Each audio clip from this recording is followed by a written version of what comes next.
Hey guys, tonight we drift into lace and candlelight, into a world of starched collars, perfumed air, and the whisper of silk hems across polished floors. You're not holding a smartphone. You're holding a porcelain hairbrush with a silver back engraved in swirls. It's the Edwardian era, and you're about to learn how beauty was both a calling and a cage. From dawn's first glimmer through the quiet hush before dinner, every action, every dab of powder, every cup of tea was an art form. But here's the truth. You probably wouldn't survive this morning routine. Between corsets cutting off circulation, arsenic-laced beauty tonics, and gas lamps threatening to set your pomaded hair on fire, things could get dramatic.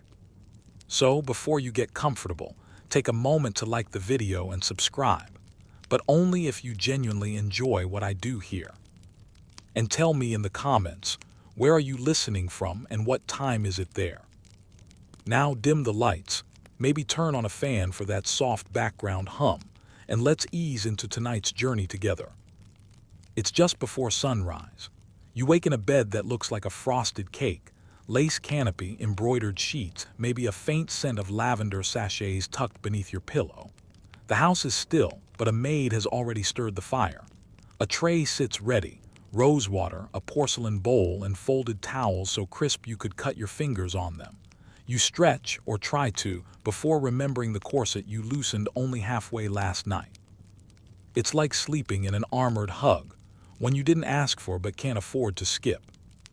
The Edwardian morning was a performance, and you, the lady of the house or aspiring to be one, are the leading actress. You begin with ablutions, that genteel word hiding the chilly truth of face splashing in barely heated water. Steam curls from the bowl, catching the early sun, and you reach for a cut glass bottle labeled Eau de Violette. Its scent is powdery, floral, and faintly medicinal, the olfactory signature of virtue. You dab your wrists and temples, not to smell pleasant for others, but to prove something, that you belong to the genteel class who had time for self-care. Hygiene was status. In a world where labor smelled like sweat and horses, smelling like a bouquet of violets meant you didn't work. The Edwardian era, roughly 1901–1910, though its spirit lingered until the First World War, obsessed over purity of skin, of heart, of lineage. Morning light filtering through lace curtains symbolized more than beauty, it represented control. And yet, even as you sip your warm water with lemon, because yes, that was a thing, your stomach grumbles for the breakfast downstairs.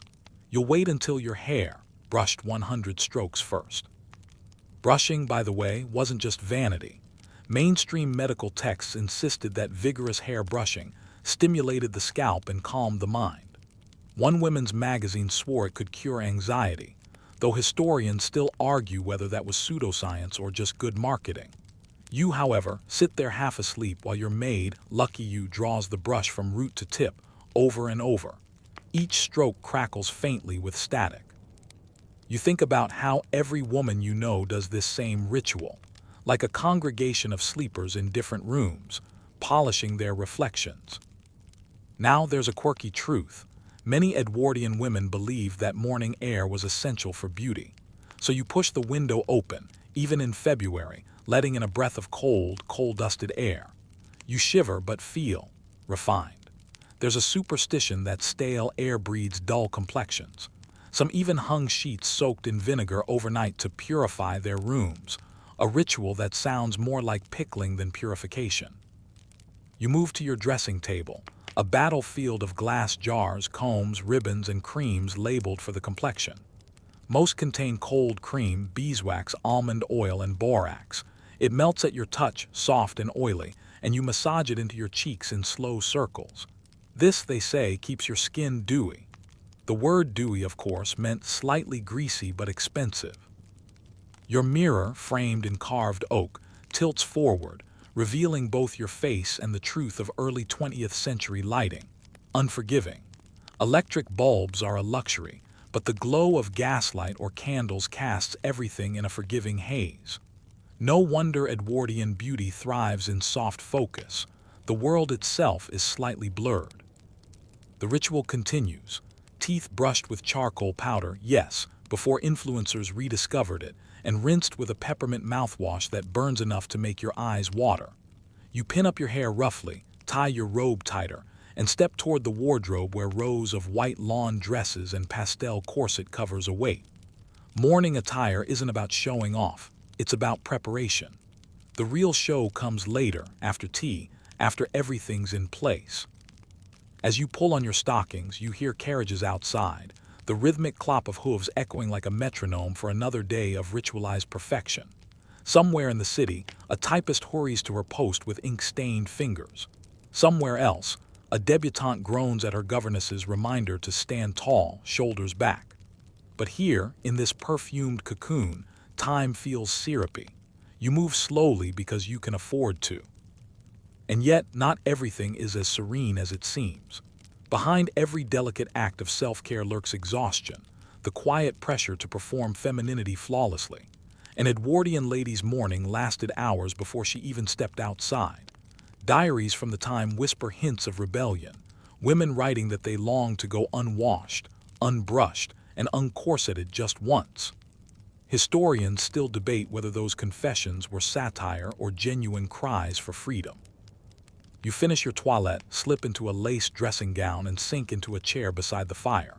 Steam curls from your tea Darjeeling, lightly scented with bergamot. You lift the cup and inhale. Tea wasn't just hydration, it was identity. The empire that produced it was both pride and guilt poured into porcelain.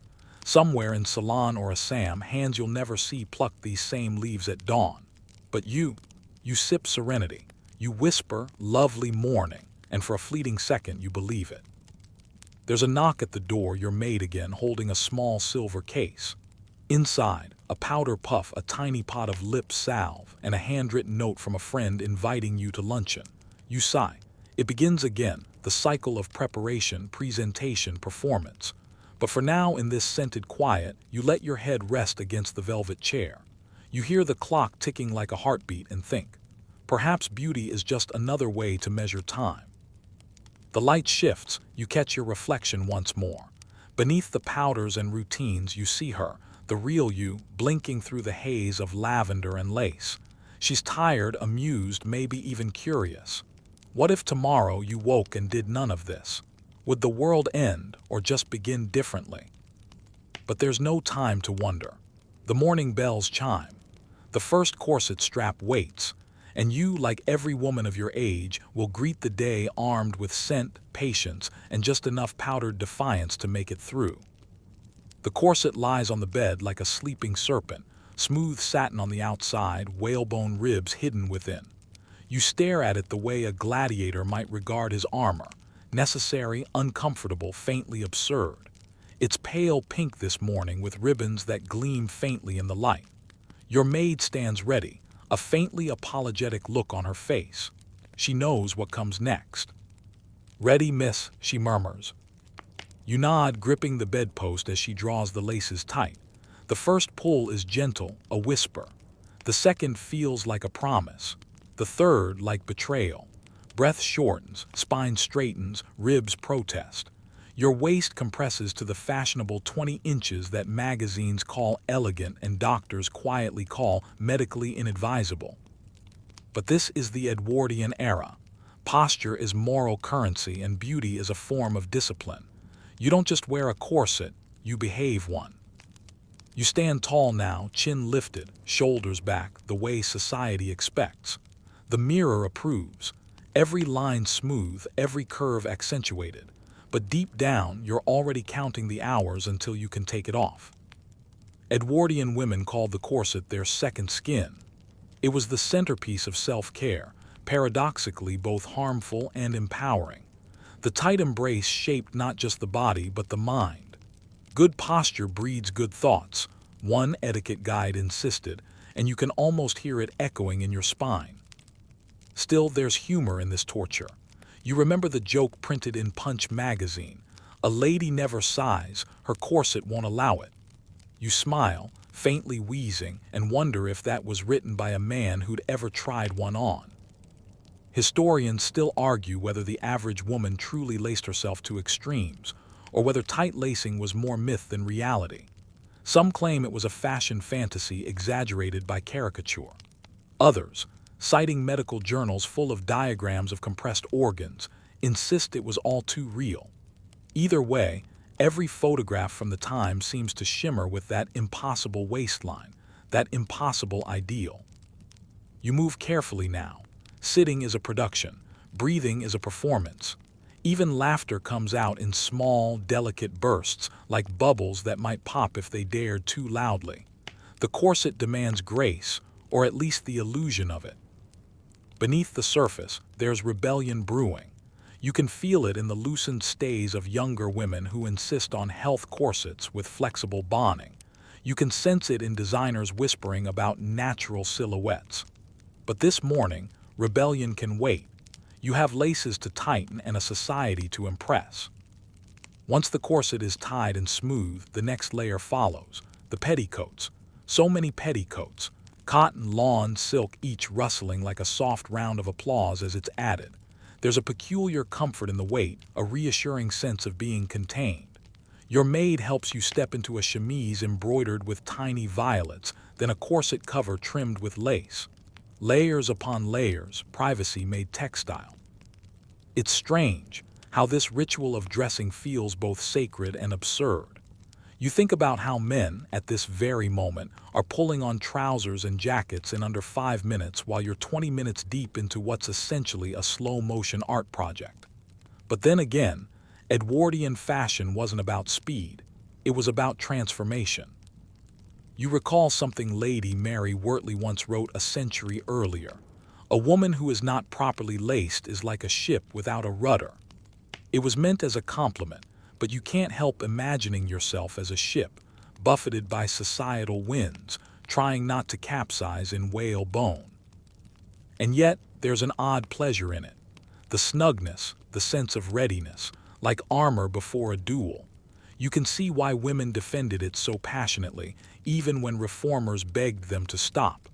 One woman's oppression is another's self-mastery, after all. You turn to the mirror again, admiring the result. Beneath the silk dressing gown, your waist curves into that coveted hourglass. The Edwardians called it the S-bend, a posture that thrust the chest forward and the hips back, creating a sinuous line that looked divine in profile and murderous to the lumbar spine. Doctors called it a recipe for neuralgia. Vogue called it the line of modern womanhood. Who to believe? The doctor or the dressmaker? You suspect the answer depends on who's paying for the consultation. You sit carefully on the edge of your vanity chair, letting your maid adjust the back fastenings. Around your neck, a ribbon of blue silk hides the faint mark from yesterday's collar. You remember a friend's advice. Always loosen your stays before fainting. It makes the rescue more romantic. She said it half-jokingly, but you still keep a fan nearby just in case. Outside, the city stirs. The sound of carriage wheels mixes with the distant call of vendors hawking flowers. Somewhere, a newsboy shouts headlines about the king's latest garden party. Inside, everything smells of starch and rosewater and heat. Your maid, now tightening the last bow, hesitates. "Miss," she says softly, "you look splendid." You smile at her, knowing she's partly right. Splendid, yes, but also slightly dizzy. There's another layer to all this, an emotional corset invisible even to mirrors. You're reminded constantly that beauty is your currency, that grace is your duty, and that your very silhouette communicates respectability. To be undressed, in public or in spirit, is to risk your reputation entirely. Still, even within this rigid frame, women found ways to express individuality. A ribbon of unexpected color, a loosened lace after dark, a quiet sigh at the mirror before facing the world. You walk across the room, movement stiff but elegant. The weight of the corset shifts like the gravity of another century pressing against your ribs. You think about how far women have come and how some modern trends, shapewear, waist trainers, contouring, echo back like distant laughter from 1905. Maybe the corset never truly left, it just changed shape. There's a famous photograph from 1908, a young suffragette defiantly cutting her corset strings. The image scandalized society, but look closely and you'll see her smirking. You can almost hear her thinking, "At last I can breathe." You glance once more at your reflection, inhaling carefully through the narrow confines of silk and bone. It's a quiet defiance, this willingness to look perfect even when it hurts, a paradox wrapped in satin. As you leave the room, the scent of violet water lingers and the corset, your constant companion, creaks faintly with each step. You catch a glimpse of yourself in the hallway mirror and think, this, right here, is the contradiction of the Edwardian lady, poised, polished, and just a little bit suffocating. The bath waits like a promise, a porcelain oval, freshly filled, steam rising in elegant curls. The air is warm and faintly floral, carrying the scent of lavender oil, rose soap, and something metallic from the pipes. You stand at the threshold, robe slipping from your shoulders, and consider how miraculous this is. A real indoor bath, fed by heated water, not a tin basin hauled in by servants at dawn. It's 1905, and having a private bathroom is a mark of progress. You're living at the intersection of plumbing and privilege. The Edwardians treated bathing as both science and ceremony, a way to preserve health, status, and the illusion of eternal youth. The tub gleams like an offering. You dip a toe into the water, finding it just shy of perfect. Some magazines warn against too hot baths. They loosen the nerves and invite melancholia. Others insist that cold plunges toughen the spirit. Historians still argue whether the average woman actually obeyed these medical prescriptions or simply followed her nose and her sense of comfort. You slide in slowly, the warmth embracing you like silk. For a few blissful moments, the world outside, corsets, gossip, obligations melts away. Only the quiet ripple of water remains. The Edwardian bath isn't about hygiene alone. It's about rhythm. Women believed that cleanliness reflected moral order, that smooth skin equaled self-discipline. In an age obsessed with appearances, even bathing was a kind of performance, though thankfully one performed in private. You reach for a bar of Pear's soap, its surface embossed with gold letters. Advertising called it the purest soap in the world, but that purity came with propaganda. Billboards showed pale, luminous women in spotless bathrooms, promising that cleanliness is next to godliness and gentility. Somewhere in a colonial outpost, the same brand would later use the slogan to sell British superiority along with bubbles. You lather the bar, watching the foam slide over your hands, and wonder how something so delicate could carry such complicated meaning. The water laps softly against the porcelain, rhythmic as breathing. You close your eyes. The scent of lavender oil mixes with faint coal smoke drifting from the chimney. You think of how recent this luxury is, how your grandmother's generation might have bathed once a week, if at all. Now, the idea of skipping a morning wash feels scandalous. Progress smells like rosewater. On a small stool beside the tub sit a few prized bottles, glycerine, almond oil, a cut glass jar labeled astringent lotion for the complexion. Inside, a cloudy mixture of witch hazel and ammonia promises to tighten and tone the skin. You dip your fingers in, feel the cool sting, and remind yourself that beauty always bites a little.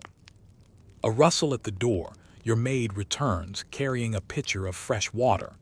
"Just a little warmer, miss," she asks, and pours it in a slow golden arc. The temperature rises, your muscles melt further. You sigh. She smiles and withdraws, leaving behind the faint creak of the door and the knowledge that even private rituals depend on invisible labor. You reach for your loofah, imported from Egypt, a small miracle of global trade. The magazines call it exfoliation. You call it mild self-abuse. Still, there's satisfaction in the scrape of it, in the sense that each dead cell removed is one more inch of perfection earned. Edwardian women kept meticulous bathing diaries, tracking routines like scientists. Chest with soap, limbs with salts, face with cream, one entry reads, as if the body were a map to be gently conquered. There's a fringe tidbit that always amuses you. Some beauty manuals recommended bathing in milk or even champagne. One countess supposedly did both, milk for softness, champagne for shine. Her servants hated her for it. The house, they said, smelled like a dairy exploded in a tavern. You stick with lavender. And yet, amid all the scented serenity, there's a strange vulnerability. Bathing means facing yourself without costume or corset. The water reflects your real silhouette, the uncompressed body beneath the performance. You watch small ripples distort your reflection, and for a heartbeat, you feel oddly modern, aware of your own autonomy. Outside, the city hums faintly. Somewhere a tram rattles past. Somewhere a baker dusts flour across a counter. The Edwardian world is awakening, but here in this little chamber of heat and porcelain, you exist outside of time. You reach for the towel, thick, monogrammed, slightly rough, and step out carefully. The floor tiles chill your feet. In that small shock of temperature, you're reminded of how delicate comfort truly is, how precarious luxury can feel. You pat yourself dry, careful not to rub. Magazines warn that vigorous toweling encourages wrinkles, as if wrinkles were a moral failing rather than a biological one. Next comes powdering. You sit at the vanity, robe loosely tied, and dip a puff into fine rice powder scented with violet. Clouds rise around you, ghostly and fragrant.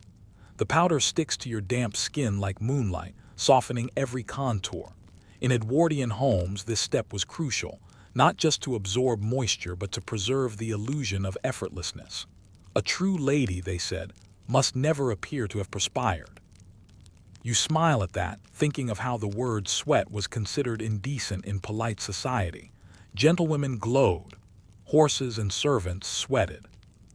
You brush your hair, slow and methodical, as steam curls from your skin. Each stroke feels cleansing in its own right. There's an intimacy in these gestures, a whisper between body and ritual that no one else ever witnesses. You hum under your breath, something soft and old-fashioned, maybe a tune from the latest Gilbert and Sullivan operetta. As you work through the tangles, a thought drifts in. Beauty takes so much time, hours of preparation for moments of display. You think of the working-class women scrubbing steps in London's cold, their hands raw from lye soap. They'll never see a porcelain bath. Their self-care is survival, not ceremony. It's strange how comfort depends so much on context. Historians still debate whether Edwardian self-care was empowerment or imprisonment. Some see these routines as small acts of control in a patriarchal world. Others argue they merely reinforced it.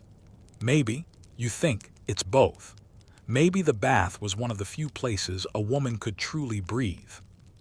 The water cools in the tub. You pull the plug, listening to the gurgle fade into silence. The steam disperses, leaving behind the faint smell of lavender and something bittersweet, time perhaps evaporating. You tie your robe once more, hair wrapped in a towel like a crown, and catch your reflection in the mirror. Your cheeks are flushed, your eyes calm. You look almost real. Not painted, not laced, not poised for anyone's approval, just you. And for a brief moment, before the day's performance resumes, you stand in the quiet triumph of your own stillness. The bath, the steam, the softness, they've rinsed away the world if only for a heartbeat. The scent of tea drifts through the hallway before you even reach the breakfast room. Black, fragrant, faintly floral, the smell of civilization in a cup. You follow it like a compass, slippered feet soft against the carpet. The house hums gently with morning activity. A piano scale from the music room, the faint clatter of china downstairs, a bird singing somewhere beyond the frosted window. Tea to an Edwardian lady isn't just a drink. It's a lifeline, a cure-all, a ritual that divides the day into manageable fragments. Morning tea, luncheon tea, afternoon tea, high tea, bedtime tea, each with its own accessories and etiquette.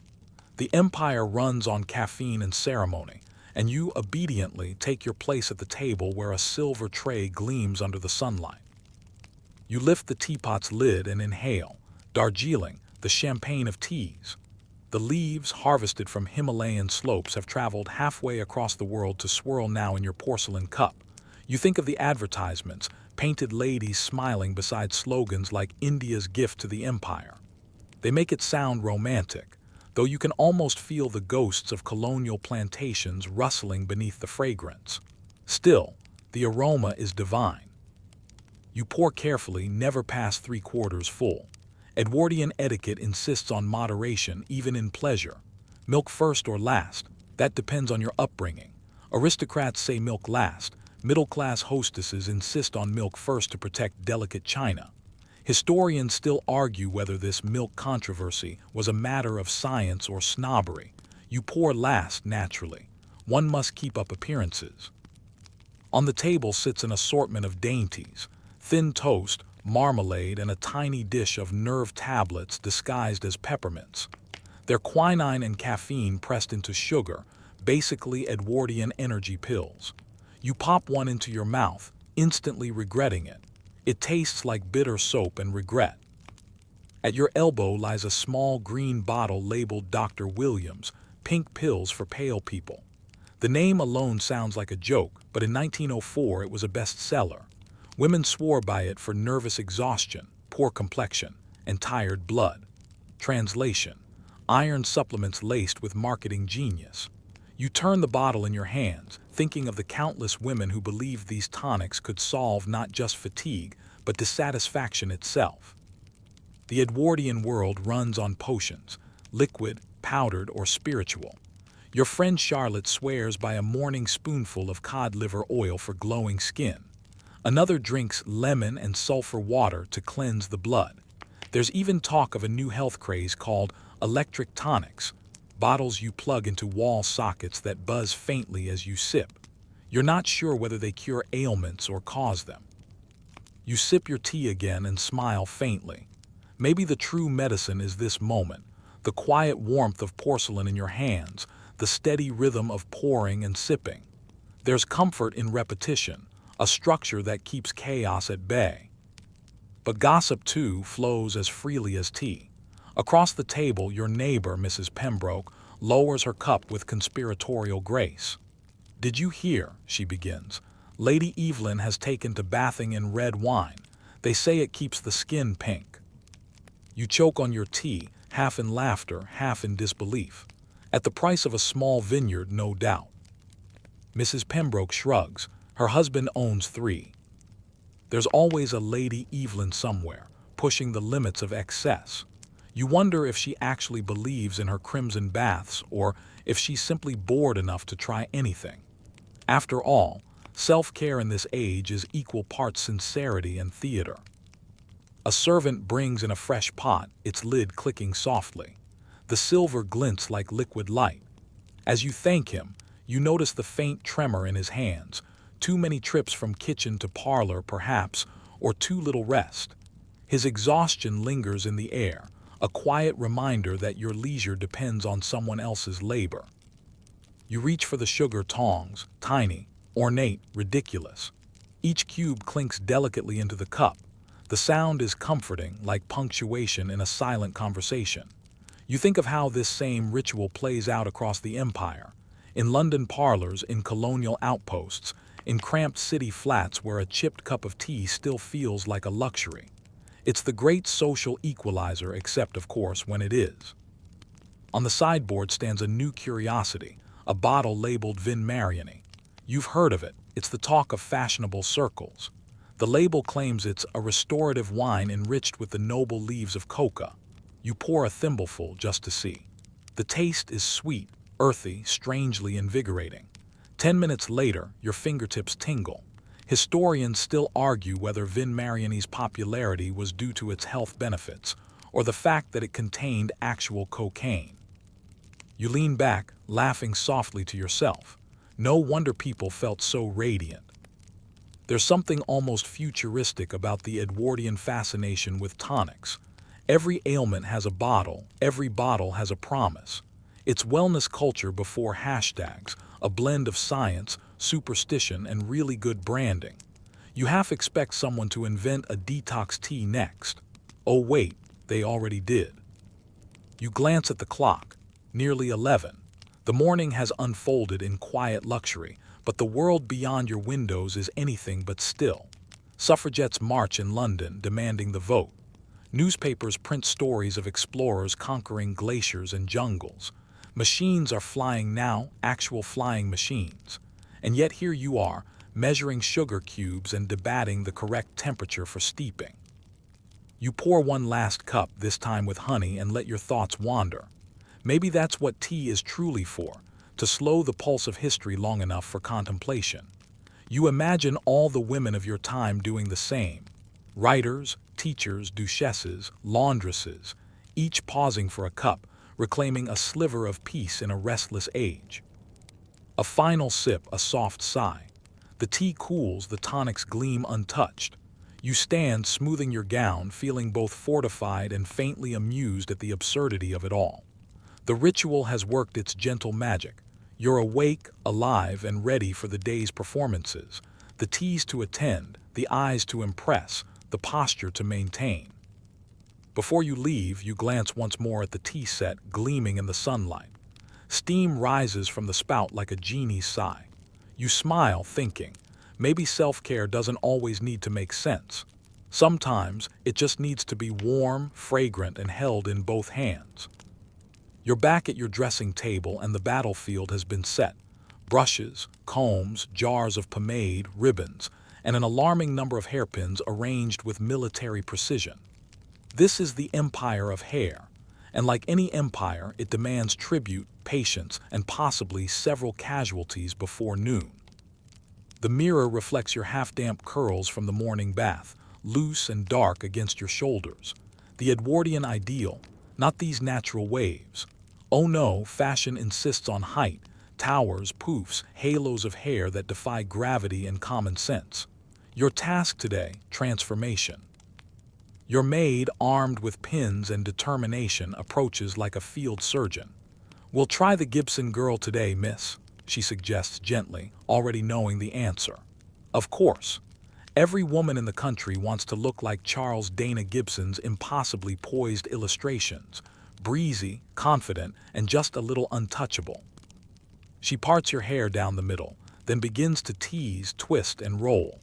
You feel the pull of each pin like punctuation marks being tapped into your scalp. The brush moves in long, rhythmic strokes, spreading the faint scent of rose oil and clean linen. You watch your reflection shift from human to icon, strand by strand. Historians still argue whether the famous Gibson girl was a symbol of liberation or just a prettier cage. She rode bicycles, flirted openly, and even earned her own money in some illustrations. But she also embodied impossible perfection. A waist that could fit both hands, a face that never sweated, and hair that could host small birds. The teasing continues. You wince slightly as another pin secures the growing structure. "You mustn't flinch, miss," the maid says, voice steady. "Beauty requires stillness." You bite back a laugh. So does taxidermy. She smiles carefully because laughing makes the hair shift, and continues working. Pomade made from bear grease and lavender oil smooths the surface until your hair gleams like polished chestnut. Edwardian advertisements promise it prevents split ends, strengthens roots, and encourages moral calm. The last claim, you suspect, was written by a man who never endured hot curling irons at 8 in the morning. You recall a fringe fact you read in the ladies' realm. Some women, desperate for volume, bought rats, small rolls of discarded hair used to pad out their updos. You own two, tucked discreetly in your vanity drawer. They're clean, you assure yourself. Probably. The process is endless. Twist, coil, anchor, sigh. Each motion feels like building a cathedral atop your head. The curls rise in elegant arches. The pins clink softly like tiny bells. You've stopped feeling your scalp somewhere around the 20th pin. There's something strangely empowering about the ritual. Hair isn't just decoration, it's declaration. In a society obsessed with propriety, how you wore your hair said everything about who you were. Loose hair implied innocence or scandal. Tight buns signaled authority. The Gibson poof, confidence with a hint of flirtation. But it's also political. Suffragettes were often mocked for wearing mannish hairstyles, accused of cutting away femininity along with their locks. In response, Some began wearing neat, practical bobs long before the jazz age made them fashionable. The short hair of protest, each snip a quiet rebellion. You think about that as your maid slides a tortoiseshell comb into the finished structure. It catches the light, glowing amber and gold. You feel magnificent if slightly top-heavy. "Perfect," she murmurs. You tilt your head this way and that, admiring the result. It's beautiful, yes, but also absurd. A hairstyle built to impress in drawing rooms, not withstand wind. You remember reading about one unfortunate debutante whose elaborate pompadour caught fire from a candelabra. Grace under pressure took on a whole new meaning that night. You reach for your favorite finishing touch, a tiny vial of violet-scented hair perfume. Just a drop or two brushed through the ends, enough to leave a faint trail of sweetness as you pass. You smile at the thought that someone, somewhere, might remember you not for your words but for your scent. The mirror catches the full picture now, hair piled high, face glowing faintly from the effort, posture impossibly straight. You almost don't recognize yourself. That's the thing about Edwardian beauty. It's not about enhancing who you are. It's about creating who you're supposed to be. Your maid begins tidying the battlefield, brushes rinsed, pins sorted, stray hairs swept into a little silver tray. You watch her movements and think of all the unseen women whose fingers shaped this age of elegance. The ones who brushed, laced, stitched, and pinned while others shone in candlelight. Self-care, it seems, often came with a second pair of hands and someone else's exhaustion. Still, you can't deny the quiet pleasure of completion. The ritual is its own kind of meditation. There's rhythm in it, control, a sense of readiness. Outside, you hear the faint rattle of wheels, someone arriving for tea or gossip or both. You rise slowly, careful not to disturb the architecture perched on your head. The weight of it feels familiar now, like a crown you've learned to balance with grace. And perhaps that's what it is, a small, domestic coronation. Not for queens, but for women who rule the delicate empire of their own reflection. You take one last look in the mirror, smile, and whisper, "Long may she reign." The mirror remains your confidant, but now its silver surface has grown cloudy with a fine veil of powder. Beneath it lie open tins and little pots, chalky whites, delicate pinks, and one scandalously crimson rouge that could ruin your reputation if discovered in the wrong company. You are about to begin the day's most delicate ritual, painting the face while pretending not to. Makeup in Edwardian England is a paradox. Every woman wears it, but no one admits to it. Natural beauty, society insists, should glow from within, preferably assisted by half a dozen imported creams and an hour of careful blending. You smile faintly at the hypocrisy. Somewhere between purity and powder puff lies your truth. You lift the lid of a small jar labeled pearl cream, its label promising radiant complexions and moral virtue. It smells faintly of almonds and something suspiciously metallic. That would be the bismuth, a common ingredient, mildly toxic, but excellent at producing that porcelain sheen admired in every illustrated magazine. You smooth a little onto your cheeks anyway. Death by luminosity doesn't sound too bad. Historians still argue whether Edwardian beauty culture liberated women or imprisoned them beneath layers of illusion. Was it empowerment through self-expression or submission to a mirror made by men? You're not sure. All you know is that the ritual feels soothing, like reclaiming a small patch of control in a world that measures your worth by your reflection. You dust a puff of rice powder over your face, watching it blur the sharpness of reality. The pale finish makes you look a bit ghostly, but that's the goal. Youth, delicacy, refinement. The irony is that many Edwardian women applied their natural look with the precision of stage actresses. Every dab, every stroke calculated to whisper, "I woke up like this." Your rouge comes next, contraband in respectable households. You glance toward the door before uncorking the little pot. The color is breathtaking, the deep rose of bitten lips. You use the tip of your finger to blend just enough into your cheeks to suggest a brisk walk or perhaps mild excitement over tea gossip. A little more on the lips, then you blot carefully on a linen handkerchief, praying no one notices. If they do, you can always claim it's beet juice. The great ladies of Mayfair swore by that excuse. You remember a quirky tidbit you once heard. Queen Alexandra supposedly tinted her lips with crushed geranium petals mixed into cold cream. Whether it's true or not, the image delights you, royalty sneaking nature's pigments in secret. Even queens, it seems, are not immune to vanity. Whisper. On your vanity lies another curiosity, a tiny glass bottle labeled Eau de Fée, water of the fairy. You dab a drop at your throat, savoring the soft scent of violets and bergamot. In Edwardian advertising, perfumes were moral statements. Violet for innocence, rose for romance, jasmine for daring. You pick violet just in case the neighbors are sniffing. Makeup may be taboo, but scent is social oxygen. A lady without fragrance is unfinished, they say, though too much and she's whispered about. Balance is everything. The maid enters quietly, carrying your gloves and parasol. She glances at your reflection and hesitates for a heartbeat too long. You see the faint curve of amusement on her lips. She knows exactly how much natural beauty costs in time and powder. "Will you be needing your paint box, miss?" she asks innocently. You feign ignorance. "What paint box?" She nods once, the secret safely shared, and slips away. It's not just vanity. In this age of moral scrutiny, painting your face is rebellion in miniature.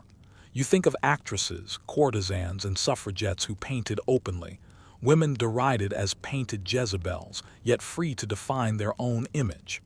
One writer called them the pioneers of rouge, and you rather like that. Still, the social theater must continue. As you prepare for your outing, you tuck your powder puff deep into your reticule, wrapped in a lace handkerchief like contraband. It's said that one can always identify a modern woman by the faint puff of white dust that trails behind her. You check your shoulder. No powder clouds today. Outside, the air smells of coal smoke and lilacs. You step carefully down the marble stairs, every movement calibrated to maintain composure. The rouge warms on your cheeks, the powder catches the light like frost.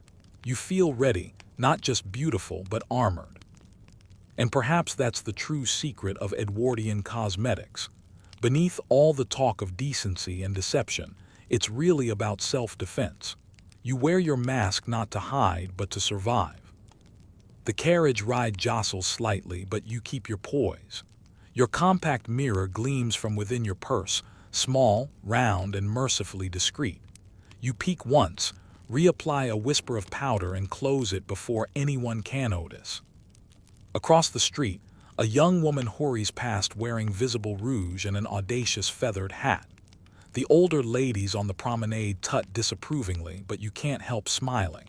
She walks boldly, chin high, daring the world to object. You admire her courage and secretly envy her freedom. Later, over tea with friends, the topic inevitably arises. "Have you seen Mrs. Winthrop's complexion?" someone murmurs. "Entirely too pink." You sip your tea, expression neutral, heart light with mischief. "Must be the sea air," you reply.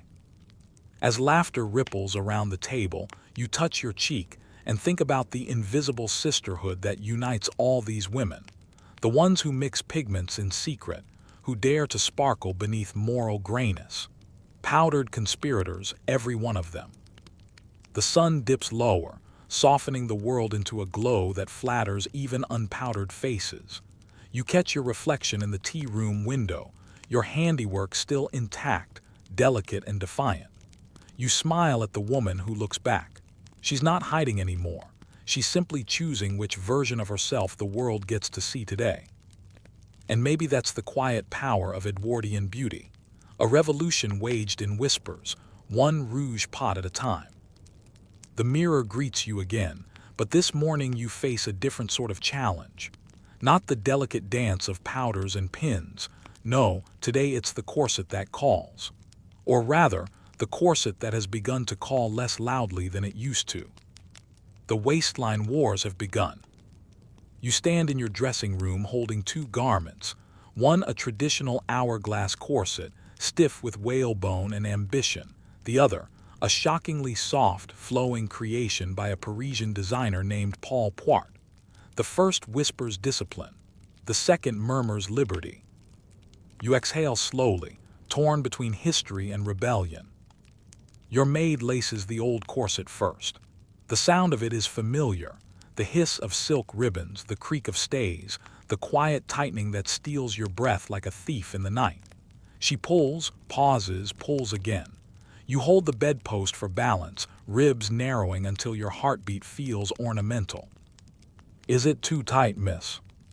Perfect, you lie. This was once the measure of grace. The smaller the waist, the larger the admiration. Fashion journals claimed the ideal circumference was 18 inches of divine fragility. Doctors called it organ rearrangement. Historians still argue whether corsets were torture devices or structural miracles, whether they empowered women through posture and confidence, or simply compressed them into silence. You glance toward the other garment, the Poiret gown, hanging like a sigh of silk on its stand. It has no corset at all, just draped lines inspired by ancient Greece. Scandalous. A woman in full breath, one critic called it, half insult, half prophecy. And yet you long to feel what full breath means. You loosen the laces slightly, earning a look of mild horror from your maid. Poiret's fashions are for actresses and anarchists, she warned softly. You smile, then I suppose I'll fit right in. As she unlaces the corset, your body expands, ribs rising like wings unpinned. You take one deep, delicious breath. Air. It tastes like victory, soap, and faint lavender dust. You slip into the new gown, a high-waisted column of ivory crepe that falls straight from the shoulders. It feels strange at first, almost indecent without the familiar scaffolding beneath. You reach instinctively for your posture, only to realize you no longer need to stand like a statue to look graceful. The dress moves with you, not against you. It's beautiful, simple, daring, modern. The fabric catches the morning light like poured cream. For a moment, you feel like a Greek muse transported into an age of teacups and telegrams. Of course, not everyone approves. Society still worships the hourglass, even as designers whisper of liberation. The newspapers mock the directoire style as suitable only for women with opinions. You laugh quietly. Opinions and oxygen, two things the Edwardian woman is learning to crave.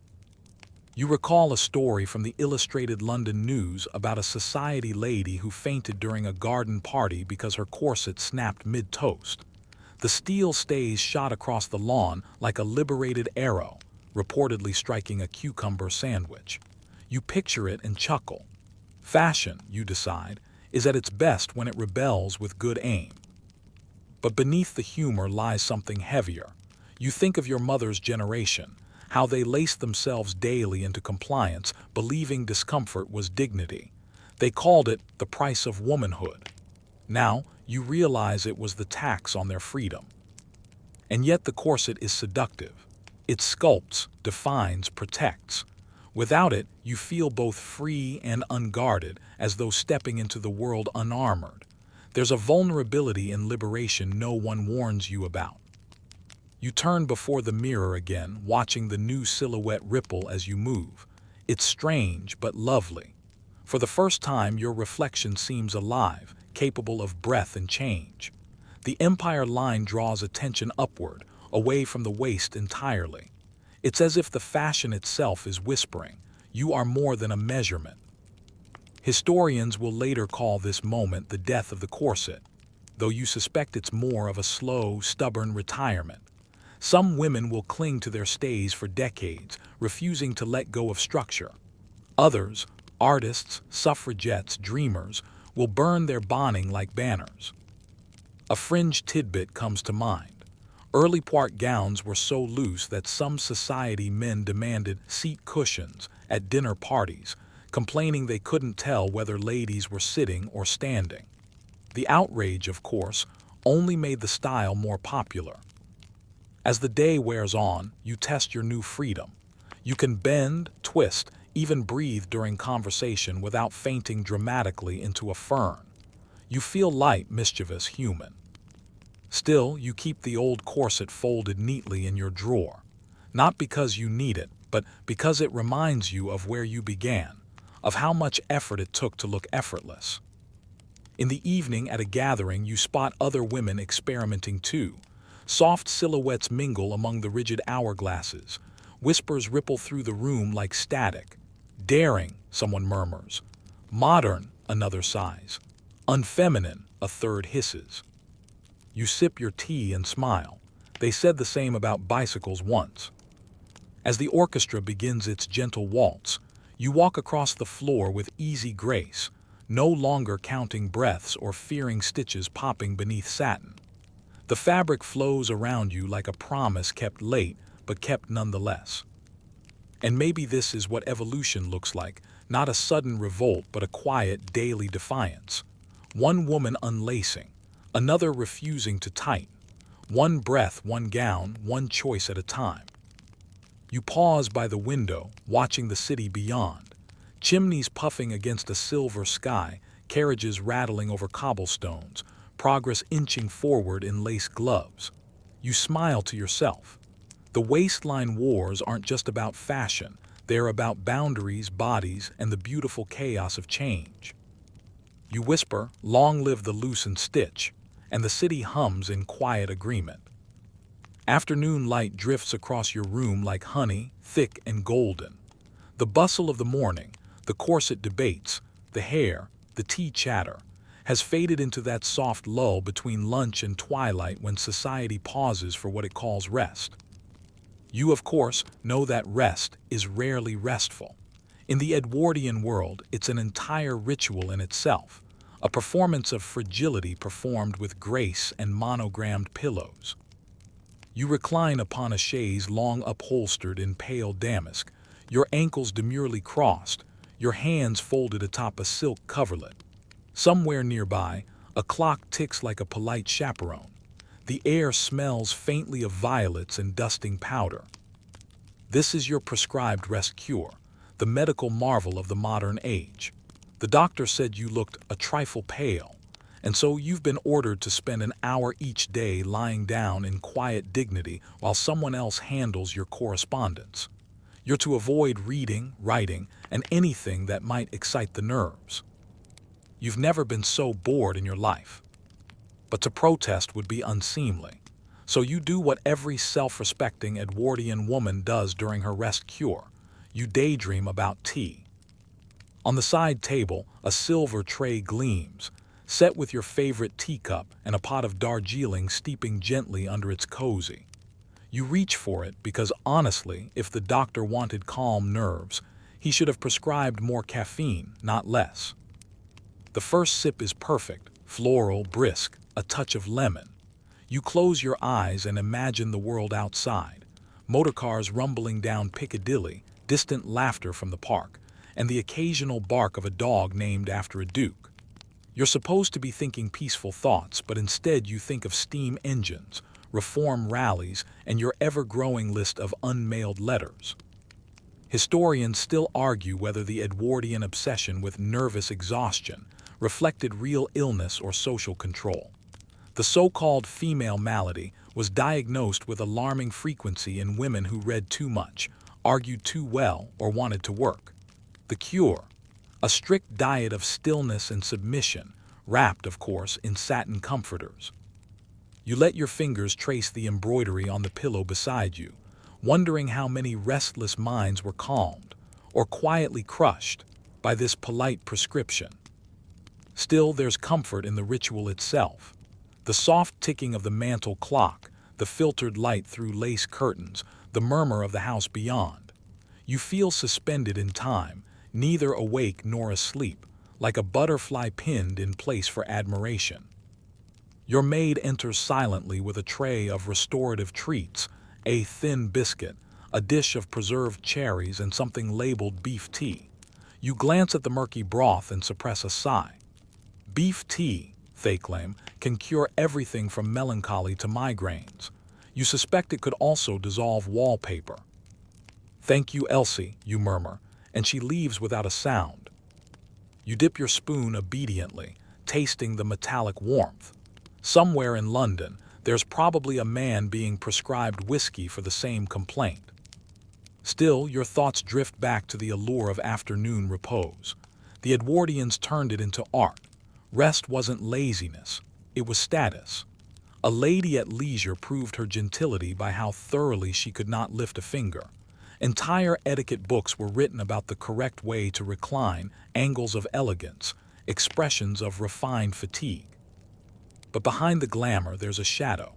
The rest cure, popularized by physicians like Dr. Silas Weir Mitchell, often became a gilded cage.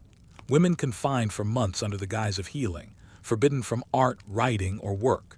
You think of Charlotte Perkins Gilman's haunting short story, The Yellow Wallpaper, inspired by her own ordeal.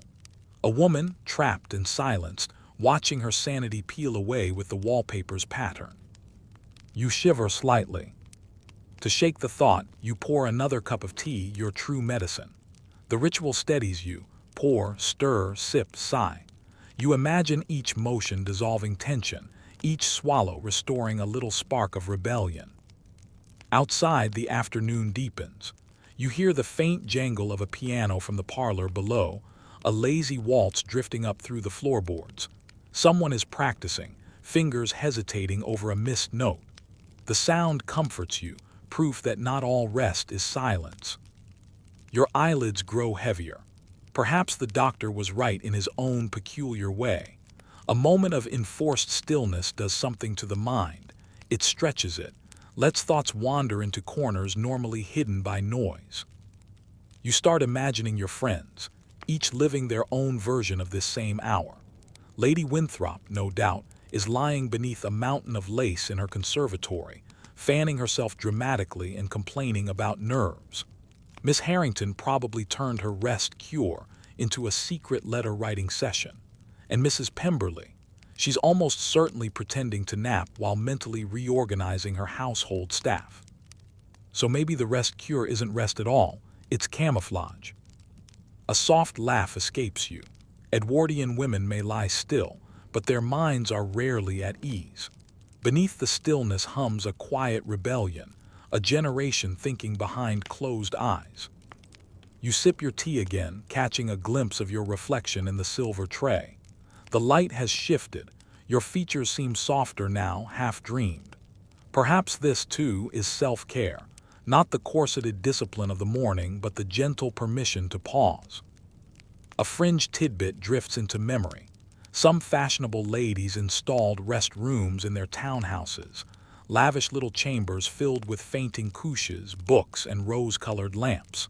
They were meant for recovery, but often became sanctuaries for solitude, places where women could think without being observed. You rather like that idea. As the hour fades, you rise from the chaise, stretching languidly. Your limbs feel loose, your breath easy. The world outside begins to stir again, carriages, voices, the smell of bread from a nearby bakery. You smooth your skirts, pour one last cup of tea, and smile at the simplicity of it all. Maybe true rest isn't the doctor's command to lie still. Maybe it's the quiet rebellion of choosing when to rise again. You whisper into the golden hush. That's enough stillness for today, and set your cup down with finality.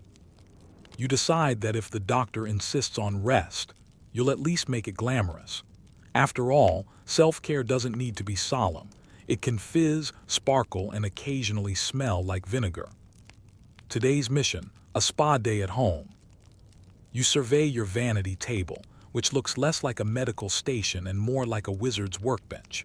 Jars of cold cream, flasks of rosewater, a bowl of oatmeal, a bottle of apple cider vinegar, and something that claims to be an electric facial massager sit waiting for your experimentation.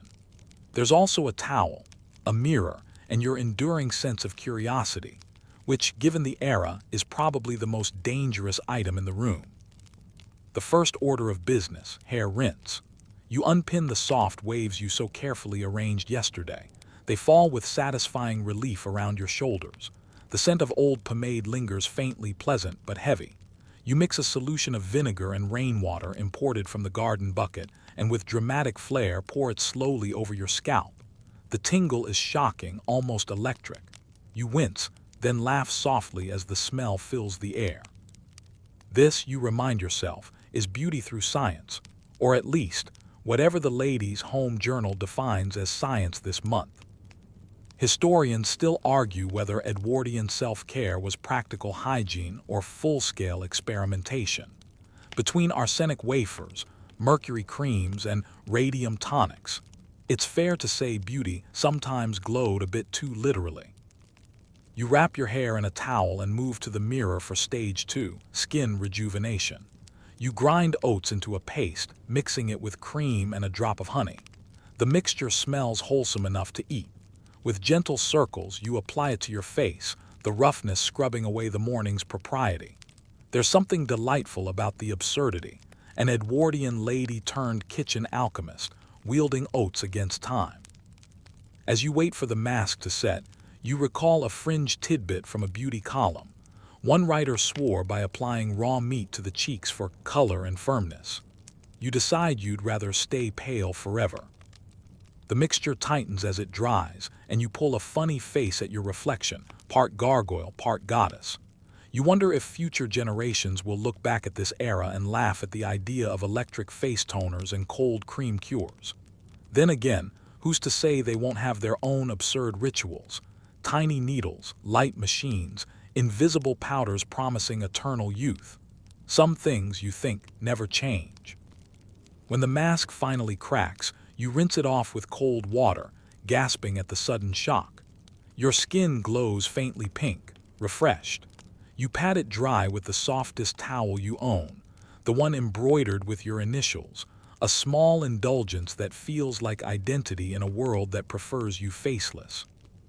Then comes the real marvel of modern progress, the electric facial massager. You eye it warily. The device looks like a cross between a doorknob and a weapon, its cord snaking toward a small socket humming faintly with current. You've read that electricity stimulates the complexion and awakens dormant beauty. You've also read that it occasionally singes hair. Well, you murmur, nothing ventured, nothing unscorched. You switch it on. The vibration buzzes through your hand, startling but oddly satisfying. Gently, you press it to your jawline, feeling the faint hum beneath your skin. It's ridiculous and thrilling, as though you're communing with the future. Electricity, once a spectacle in science halls, now part of your afternoon routine.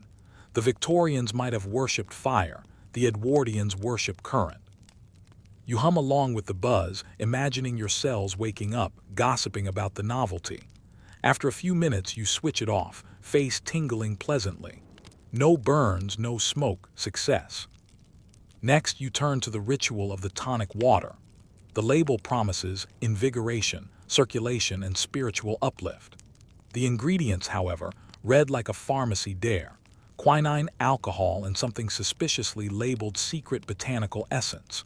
You pour a modest teaspoon into your tea rather than risk your bloodstream directly.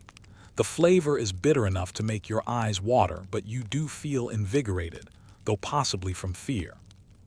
Historians may one day debate whether Edwardian beauty culture was early wellness or slow-motion poisoning. You decide it's both. As the afternoon sunlight filters through lace curtains, you recline on your chaise once more, draped in a light dressing gown. A book lies open beside you, not a medical guide, but the lady's realm, its glossy pages filled with promises of perfection. You skim an article titled 10 Minutes to Eternal Youth. The author suggests daily facial slapping to encourage circulation. You try one gentle tap and immediately regret it. Circulation achieved, you mutter. Still, there's comfort in the absurdity.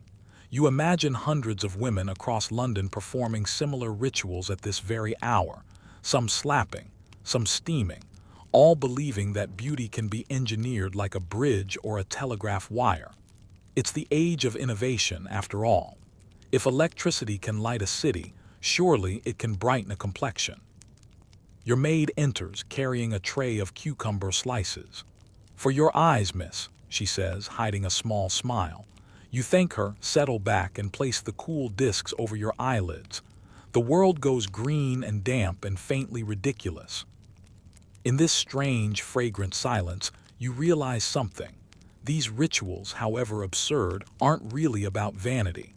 They're about ownership, about carving out an hour of the day that belongs to no one else. Amid a world of husbands, households, and expectations, beauty becomes rebellion disguised as relaxation. The cucumber slices slide down your cheeks and you laugh quietly, eyes still closed. Perhaps that's the true secret of self-care. Not the vinegar, not the gadgets, but the right to sit still and exist without permission. Outside, a carriage clatters by, a reminder that life continues beyond your improvised spa. You stretch, peel away the remnants of your mask, and glance once more in the mirror. You look the same, perhaps, but lighter somehow. Less like a portrait, more like yourself. Radiant, you whisper to your reflection, and only mildly electrocuted.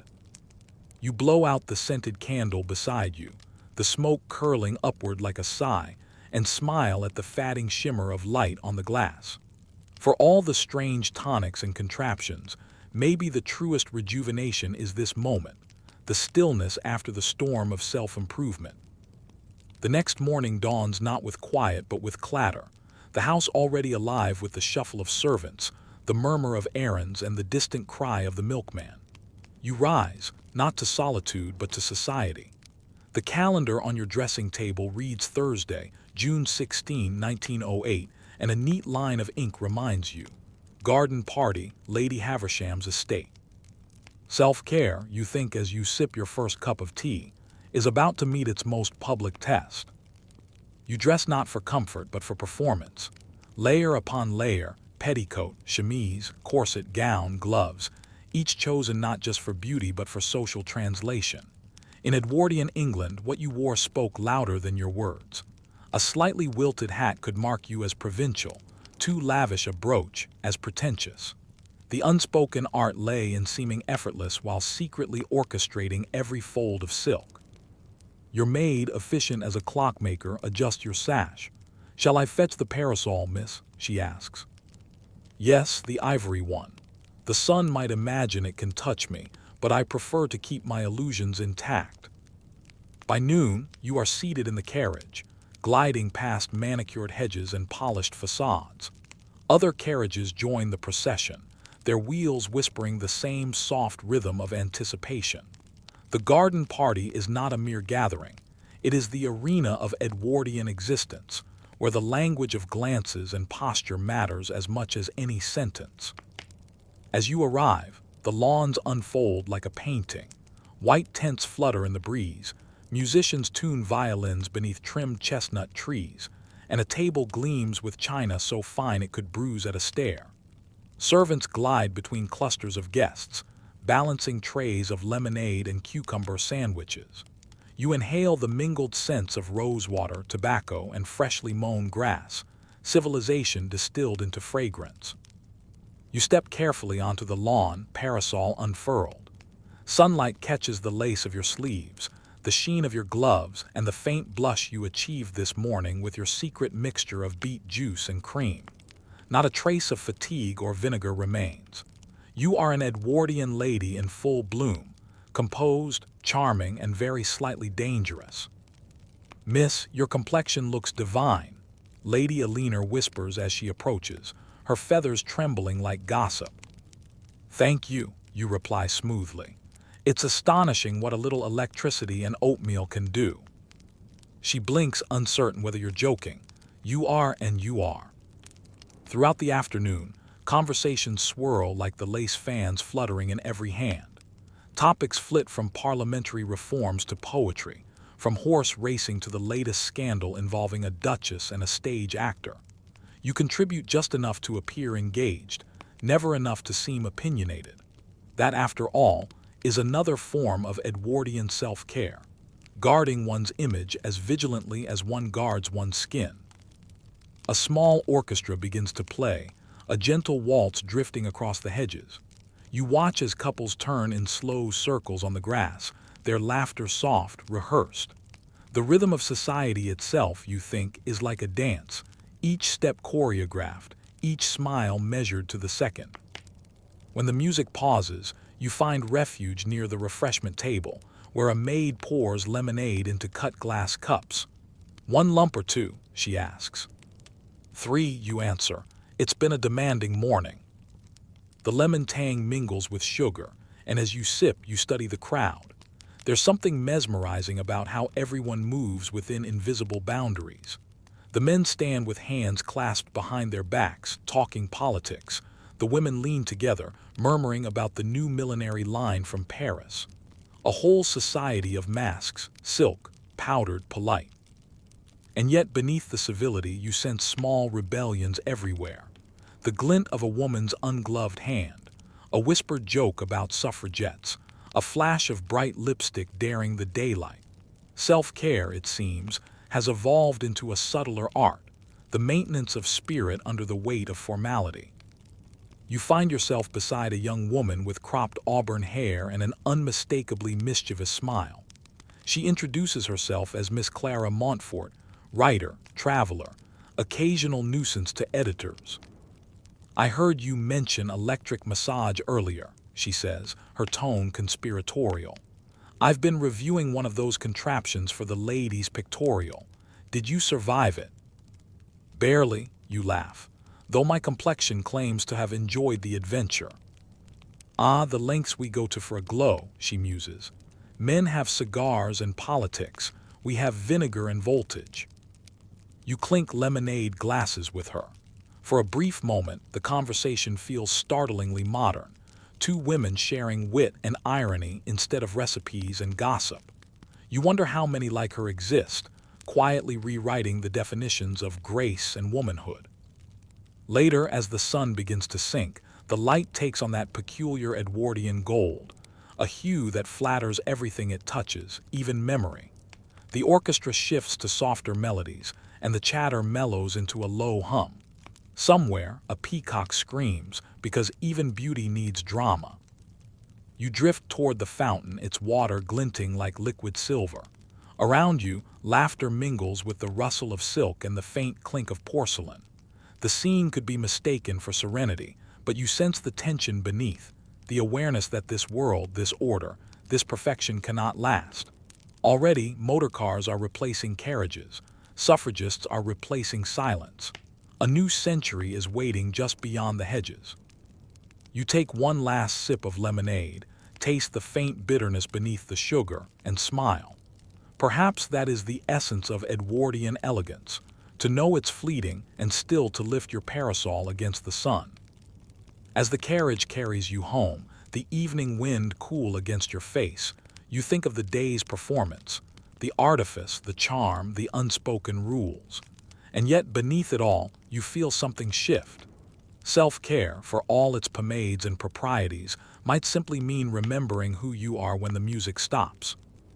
Back in your dressing room, you remove your gloves, one finger at a time, and study the faint marks they leave on your skin.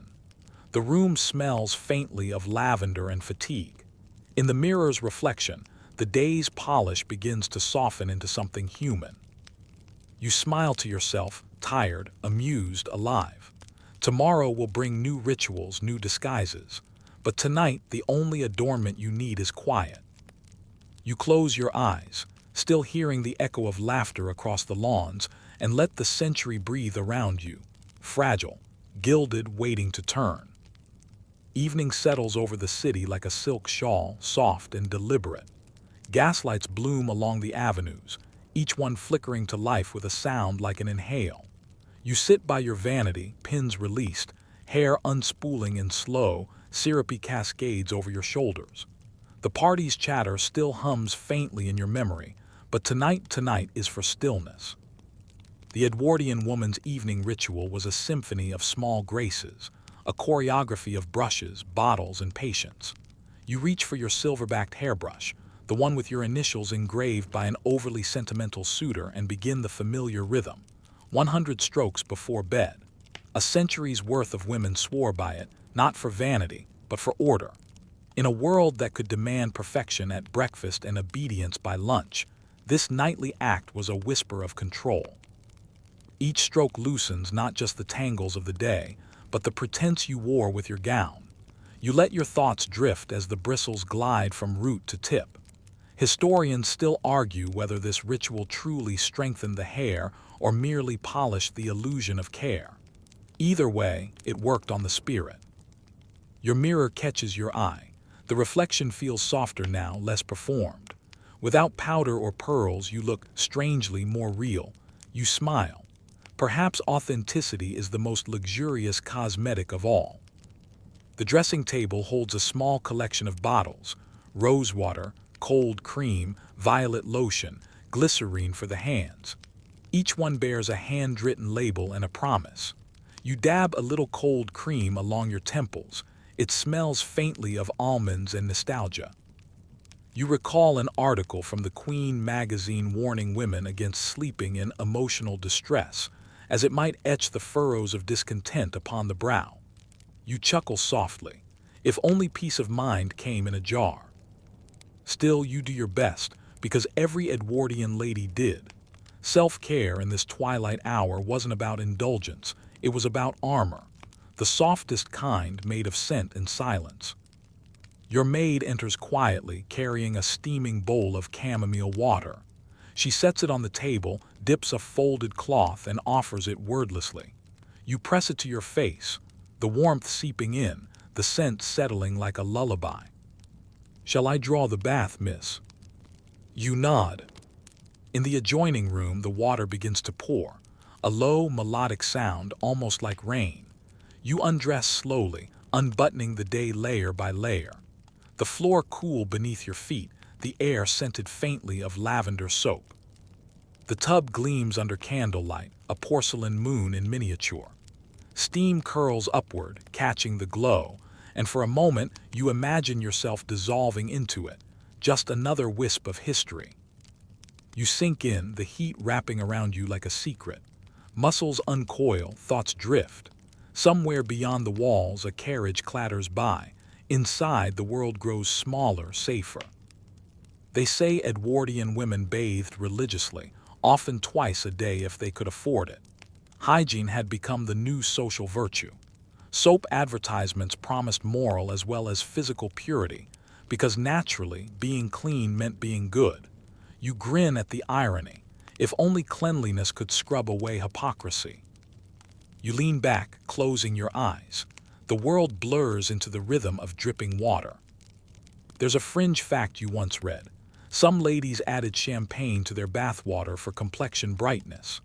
Others swore by milk, honey, or even beef broth. The latter, you decide, must have smelled like a Sunday roast gone rogue. You'll stick with chamomile.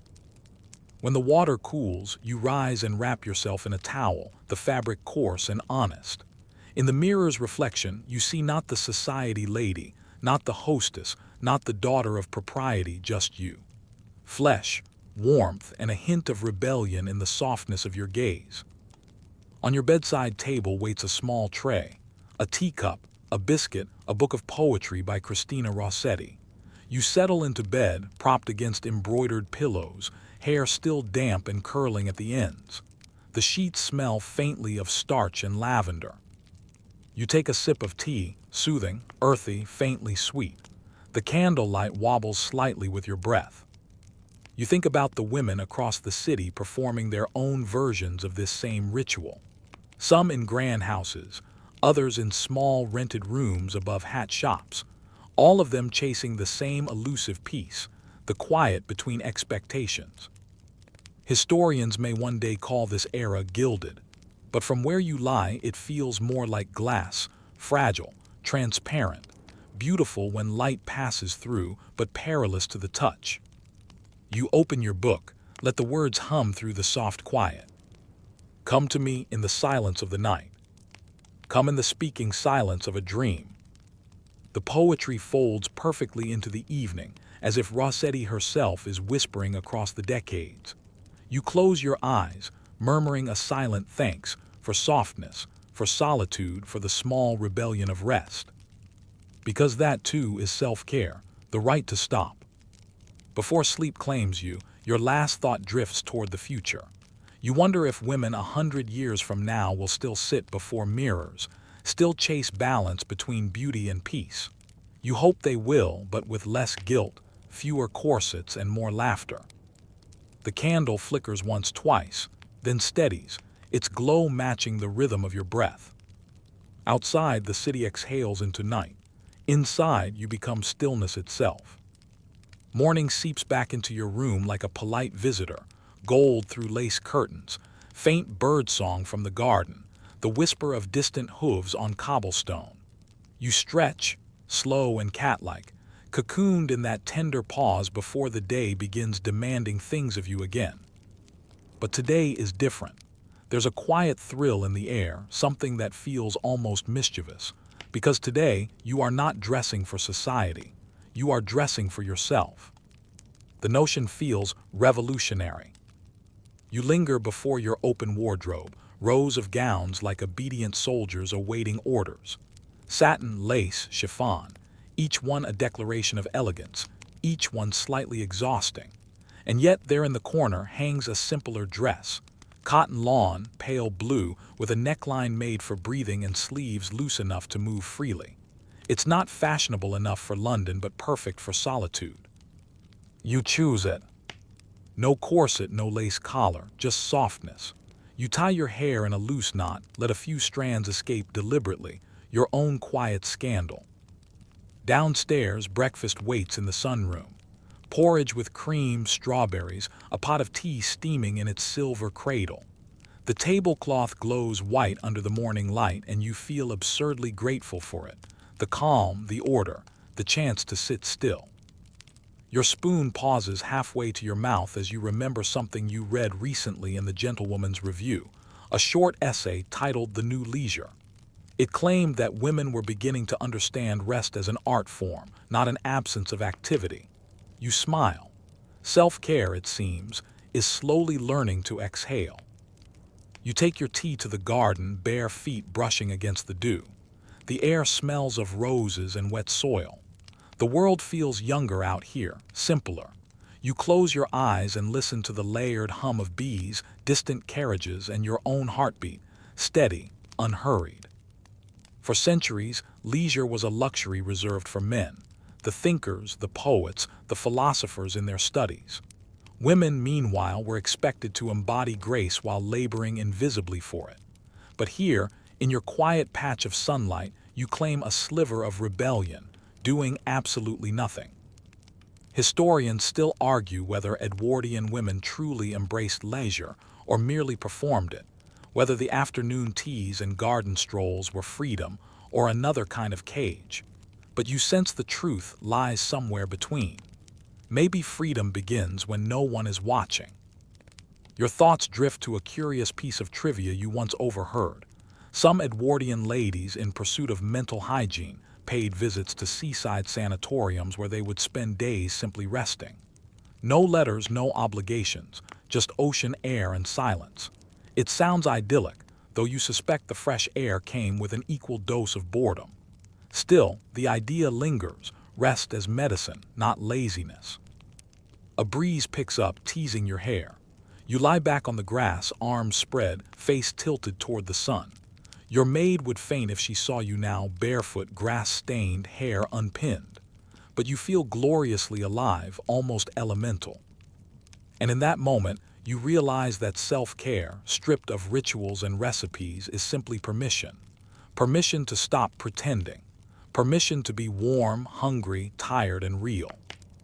A small robin lands near your foot, curious. You offer it a crumb from your scone. No judgment, I hope, you whisper. The bird cocks its head, unimpressed. You laugh softly. Even nature, it seems, has its critics. Hours pass without you noticing. Shadows stretch, sunlight tilts. You wander back indoors only when the tea has gone cold. In the sitting room, the grandfather clock ticks like an old teacher. You sink into your favorite chair, plush velvet, worn just enough to be friendly. On the side table lies an unfinished embroidery hoop, the threads tangled into something vaguely resembling a flower. You pick it up, threading the needle again. This, too, was a cornerstone of Edwardian calm, needlework, not just for fashion but for therapy. Stitch after stitch, The rhythm slows the mind. You think of generations of women who turned their anxieties into art, one tiny loop at a time. You embroider not for show but for yourself, small blue petals against cream linen. The imperfections make you smile. Perfection, after all, is terribly tiring. By afternoon, a gentle rain begins, drumming softly against the windows. You light a lamp, the flame curling upward with a sigh. The scent of oil and ozone fills the room. There's something oddly satisfying about a rainy Edwardian afternoon. The whole world seems to pause, carriages slow, birds vanish into hedges, even gossip takes shelter. You sit by the window, watching droplets race down the glass. The city outside looks blurred, forgiving. For a brief moment, you wonder about the future again, about women who might read about this era in textbooks, who will laugh at your corsets and creams but maybe envy your slowness. In their world, perhaps self-care will mean turning off devices instead of lamps, taking digital breaths instead of literal ones. But the heart of it will be the same, finding stillness in a restless age. You wrap a shawl around your shoulders, sip the last of your now cold tea, and let the rain's rhythm carry you inward. Every drop feels like punctuation, reminding you that even in the busiest times, pauses matter. And maybe that's the secret Edwardian women knew best. Beauty fades, fashion shifts, but ritual endures. Not because it's necessary, but because it reminds you that you exist, that you are more than the roles you play, more than the gowns you wear, more than the expectations you navigate. The rain slows, the sky deepens into silver, and you rise to close the shutters. Tomorrow will bring new tasks, new performances. But tonight, you feel like yourself again, unlaced, unhurried, unobserved. The mirror by the door catches your reflection as you pass. Barefoot, hair loose, smile soft. You pause just long enough to nod at her, the woman who's learning that peace doesn't need permission. And for once, you believe her. The next morning, the world wakes louder. The street outside is alive with deliveries, clattering milk bottles, newspaper boys shouting headlines, horses snorting in protest at the new motor cars. You draw the curtain aside and watch the centuries shifting beneath you, one sound at a time. You've come to love this hour, the narrow slice of day before obligation intrudes. It's when you can almost hear history turning its own pages. You dress lightly, wrap a shawl around your shoulders, and step into the drawing room, where sunlight pools across the rug like liquid gold. A tray has been left for you, toast, marmalade, and tea steeping dark and strong. As you stir in the sugar, you catch sight of the newspaper headline. Votes for Women, Rally Gains Momentum in London. You pause, sip, smile. Because you know that self-care and self-respect are beginning to merge into something much larger. Your friend Clara, yes, the witty journalist from the garden party, has been writing for the cause. Her latest letter arrived yesterday, tucked discreetly inside an envelope marked recipes. She's been documenting the suffragettes' quieter victories, the clinics they've opened for working women, the reading rooms for girls who want to study after factory shifts, the rest clubs where nurses and shop assistants can simply sit without being scolded for idleness. You unfold her letter again, reading her spidery handwriting aloud. We are teaching them that exhaustion is not a virtue. Imagine that, dear friend, a generation of women allowed to breathe without apology. You set the page down and let that sentence linger. It feels like prophecy wrapped in ink. Historians still argue whether the suffrage movement began as politics or self-preservation. Some say it was born from salons and speeches. Others insist it began in the powder room, when women first looked into mirrors and thought, "I deserve more than reflection." You walk to the mirror now, meeting your own gaze. Behind you, the morning light paints the wallpaper soft pink and cream. You look not for beauty but for resolve. The same steady face that once obsessed over powdered noses and coiffed curls now studies itself with quieter pride. You think of how far you've come since those early mornings with vinegar rinses and trembling corset strings. This face, unpainted and awake, feels truer. You laugh softly. Maybe that's what revolution looks like before breakfast. Outside, the world hums with momentum. The postman's whistle echoes down the lane, and a group of children runs past, waving pamphlets like flags.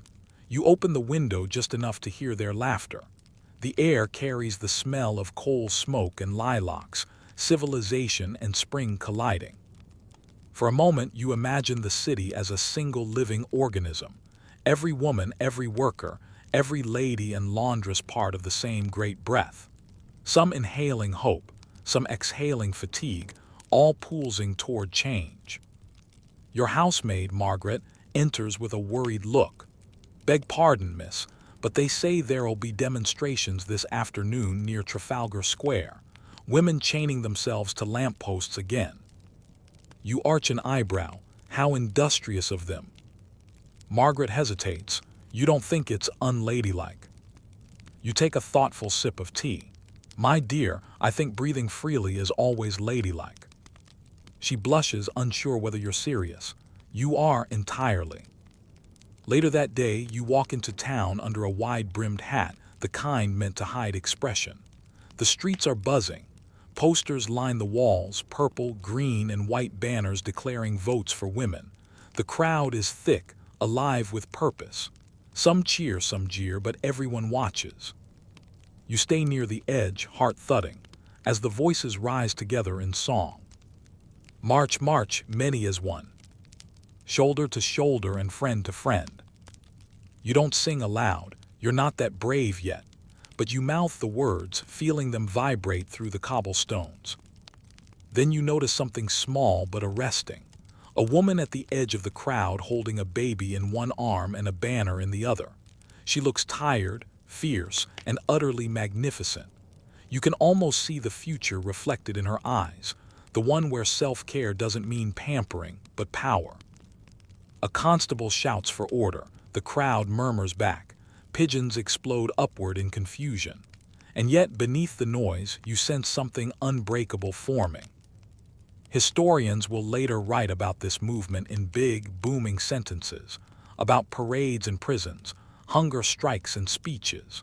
But they'll rarely mention the quiet acts that built its foundation, the women who learned to rest, to write, to read, to think themselves worthy of leisure, the ones who tended both their gardens and their dreams.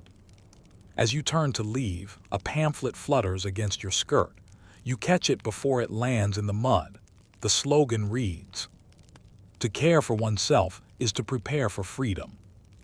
You smile, fold it neatly, and tuck it into your glove. By evening, the city is calmer again. You sit by your window with a fresh pot of tea, watching dusk settle over the rooftops. Somewhere far away, someone is still singing. You imagine Clara in her boarding room, writing by candlelight, ink smudged on her fingers. You picture the nameless mothers rocking their children to sleep after marching all afternoon. You think of every woman who ever dared to unlace her corset, literally or otherwise. The movement may belong to history, but tonight it feels personal. You lift your cup, the steam curling like a question mark, and whisper into the cooling tea. "To breathing freely." Then you drink, slowly, deliberately, without apology. The next few weeks drift by in a rhythm that feels both familiar and foreign, half tradition, half transformation. Summer leans in close now, its air heavy with jasmine and restless thoughts. You find yourself caught between two worlds, the old one of lace and etiquette, and the new one of voices rising in the streets. You spend your mornings in calm ritual, tea, writing, a quiet walk in the garden, and your afternoons watching the world inch toward modernity. There's electricity in the air, and not just the kind that powers lamps. The women around you are humming with purpose, and even the most polished drawing rooms can't quite hide the tension of change. Still, amid it all, self-care continues its quiet reign. Today, your friend Clara has invited you to a wellness gathering. You smile at the term. It sounds more like a séance than a spa day, but curiosity wins. By noon, you arrive at a townhouse near Bloomsbury, the sort of place where art students and philosophers mingle with scandalous ease. The air inside smells of lavender oil and beeswax polish. The hostess, a striking woman in a Grecian gown, naturally, greets you with a conspiratorial smile. "Welcome, my dear. We're trying something modern. Yoga, Swedish gymnastics, and reflective breathing." You blink. "Gymnastics." She nods, eyes gleaming. "Imported from Stockholm. Perfect posture, pure lungs, radiant health. The Swedes call it physical culture." You can't help but laugh. "Well, as long as I don't have to climb anything." The parlor has been transformed into a miniature studio. Rugs rolled up, windows thrown open, a gramophone humming softly in the corner. Women corsetless, barefoot, radiant, move slowly through poses while an instructor counts in a crisp accent. Breathe in, raise arms, stretch spine, balance. You try to follow. The floor creaks beneath your stockinged feet. One pose nearly topples you into a fern, earning a sympathetic giggle from the woman beside you. But something about it, the movement, the ease, feels liberating. Historians still argue whether physical culture was genuine health reform or just another fashionable pastime. But in this moment, sweating gently in your muslin sleeves, you know it's more than trend. It's a reclamation. Women learning to live inside their own bodies again. After the session, you gather around a low table where cups of herbal tea wait, steaming gently. Someone passes a plate of lemon biscuits, another quotes Emerson. The conversation drifts from literature to anatomy to laughter, circling like a flock of bright, restless birds. Clara arrives late, cheeks flushed. "You should have seen the post-office queue," she says, fanning herself. "A woman ahead of me fainted dramatically and was revived with peppermint water. Society may collapse, but at least we'll do it gracefully." You grin. "I've been balancing my spine and rethinking my existence. I feel nearly scandalous." "Good," Clara says. "It suits you." She lowers her voice. "Next week we're meeting again. Fewer stretches, more plans." "Plans?" Her eyes sparkle. "For women's clubs, proper ones. Reading circles, discussion salons, even self-defense classes." You nearly choke on your tea. "Self-defense." "Oh yes, we're learning jujutsu. They call it suffragitsu. Imagine the headlines." You picture it, corseted crusaders flipping policemen into rose bushes, and laugh until your ribs ache. "Historians will never believe us." "Historians never do," she says, smiling. That afternoon, you return home lighter, calmer, slightly sore in places you didn't know existed. You pass the mirror in the hallway and pause. Something in your reflection has shifted, not your features but your presence. You look less like an ornament and more like an author. Later, as twilight falls, you sit by the open window and begin to write. Not letters, not polite thank yous, something else. Thoughts, fragments, possibilities. You don't call it a diary, you call it practice. Your pen scratches softly across the paper. A woman's self-care is not a luxury. It is her quiet rebellion. You stare at the line, unsure whether it's too bold or too true. Then you underline it, twice. The night air is warm, scented faintly of lilac and coal. Somewhere a piano plays a waltz, slightly off-key but sincere. You imagine the players, ordinary people in ordinary rooms, each finding small rituals to survive the century. A fringe tidbit floats to mind. Queen Alexandra herself reportedly took up Swedish exercises late in life, insisting they improved her royal circulation. If the queen can stretch, you think, so can you. You pour yourself a final cup of tea, chamomile, honeyed, and lean back against the cushions. The flame in the lamp wavers, painting soft amber halos on the walls. Your mind drifts again to the broader rhythm of this age, the way comfort and chaos waltz endlessly together. Powder and protest, lace and liberty, perfume and perspiration. Perhaps this balance is what makes the Edwardian woman so fascinating. She learns to be both ornament and architect, always adjusting, always surviving. Outside, a carriage rattles past, its wheels echoing against the cobblestones like applause for the day's small triumphs. You close your notebook, snuff the lamp, and sit in darkness for a long, contented moment. The city hums on, unaware that within this quiet townhouse, a revolution of spirit has just stretched its limbs. The next morning unfolds in a hush that feels almost sacred. Your tea steams on the bedside table, the cup's thin porcelain glowing faintly in the early light. Outside, a pale mist clings to the rooftops, softening even the sharpest edges of the world. You pull the lace shawl tighter around your shoulders and listen to the distant clatter of hooves, the low whistle of a milk cart, and the slow ticking of the clock that has measured every one of your days in this changing century. You know now that this world, your world, is slipping quietly toward its twilight. It's not the end, not yet, but the prelude to something altogether new. You can feel it in the stillness, in the way everyone seems to pause a heartbeat longer before speaking, as though sensing that the language of the past is running out of breath. You walk toward your dressing table, tracing a finger along its familiar curve. The mirror reflects a woman both of her time and beyond it. Powder, pins, perfume, each a relic of ritual and identity. You smile faintly at the sight of your hair, still stubbornly voluminous thanks to the tortoiseshell combs that could double as architecture. A small joke bubbles up. If the end of an era must come, at least let it find you properly coiffed. Outside, the newspaper boy calls his headlines, voice breaking through the calm. Votes for women, debate continues. It's almost comforting, that mix of progress and resistance. You sip your tea and think of Clara, perhaps already marching somewhere with her suffragist sash tucked under her shawl, her heart as steady as her hatpins. Historians still argue whether the Edwardian age truly ended with the war or with the first electric light in the last gaslit street. But to you, it ends here, in this gentle morning, where the mirror holds both memory and prophecy.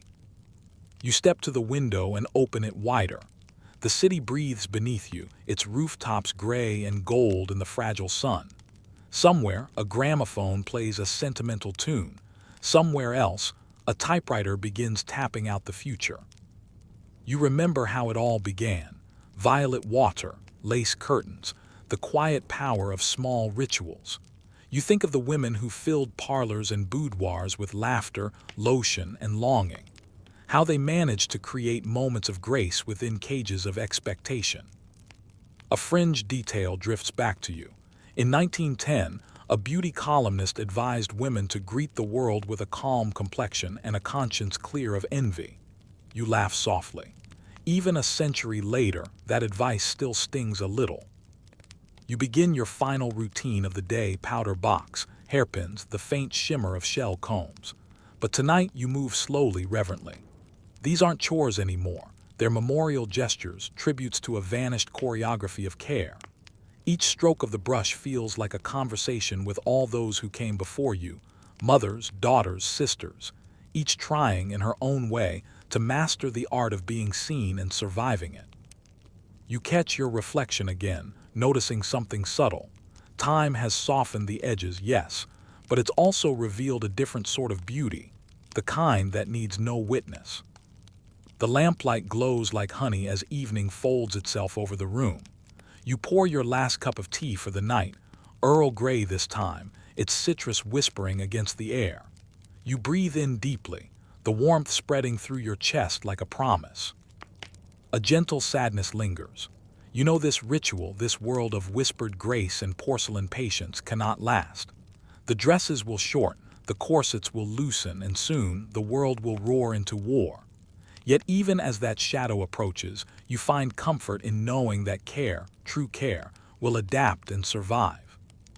For what is self-care, really, if not the art of holding one's ground when the ground itself begins to move?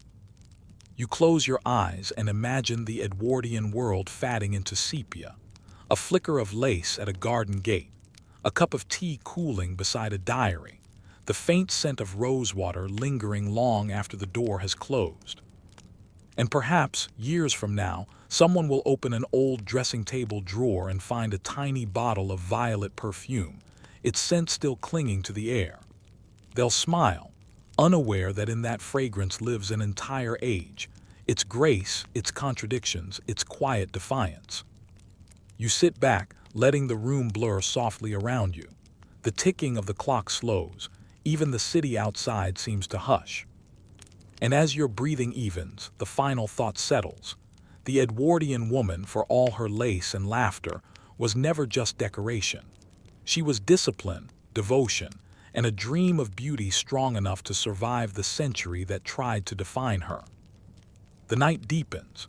You can almost hear the gentle rustle of silk skirts dissolving into the dark, the faint sigh of powder brushed from pale cheeks, the closing of a dressing table drawer one last time.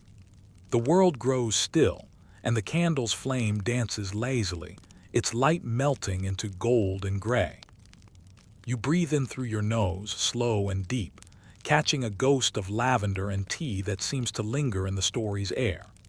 Every sound softens now, the creak of wood, the sigh of fabric, the faraway murmur of a city drifting toward dreams. The edges of the Edwardian world begin to fade like watercolor under rain. Each ritual, each small act of care, folds itself away into memory. The hairbrush, the teacup, the careful smoothing of a glove. They rest quietly, timelessly, in that delicate space between luxury and survival. You let your shoulders loosen. You feel the rhythm of your own breath echo the rhythm of the past, steady, slow, sure. The world outside may change, rush, awaken, but this moment, this stillness belongs to you. You imagine yourself lying back beneath soft linen, the faint hum of a fan in the background, your thoughts floating gently like petals on warm tea. Everything fades but calm. The story slows to silence, and all that remains is that quiet, comforting truth. Beauty in every age is just another word for resilience. Now close your eyes, let the last scent of rosewater drift away, and sleep knowing you've walked through a vanished world and returned whole. Sweet dreams.